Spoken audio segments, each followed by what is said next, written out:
World environment day হিচাপে আমি government civil হস্পিটেলৰ ফালৰ পৰা ডক্টৰ বাকী ষ্টাফসকলে মিলি আজি আমি ৱৰ্ল্ড এনভাইৰনমেণ্ট ডে পাতিব ওলাইছোঁ। এই উপলক্ষে আমি আজি গছ পুলি আমি ৰুম। আশা কৰোঁ গছে আমাক বচাই আছে, আমিও গছক তুলনা দিব লাগিব। এইখিনি কৈ মই মোৰ বক্তব্য সামৰিলোঁ যে গছ পুলিটো ৰুবৰ বাবে মন্ত্ৰী ছাৰ বাকী সকলোকে আহ্বান জনাইছোঁ। ওচৰলৈ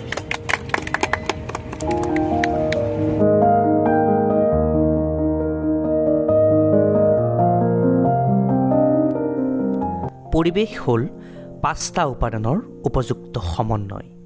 এই 5টা উপাদান হ'ল মাটি, পানী, বায়ু, উদ্ভিদ আৰু প্ৰাণী। অৰ্থাৎ কেৱল জীৱজগতেই নহয়, জীৱজগতক আৱৰি যি সামগ্ৰিক প্ৰকৃতি আছে সেয়াই হ'ল আমাৰ পৰিৱেশ।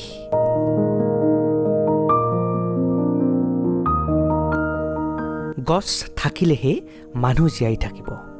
আপুনি যিমানেই গছ ৰুব সিমানেই পৃথিৱীখনো সেউজীয়া হৈ গৈ থাকিব। গতিকে গছ ৰুৱক আৰু পৃথিৱীখন সেউজীয়া কৰি তোলক।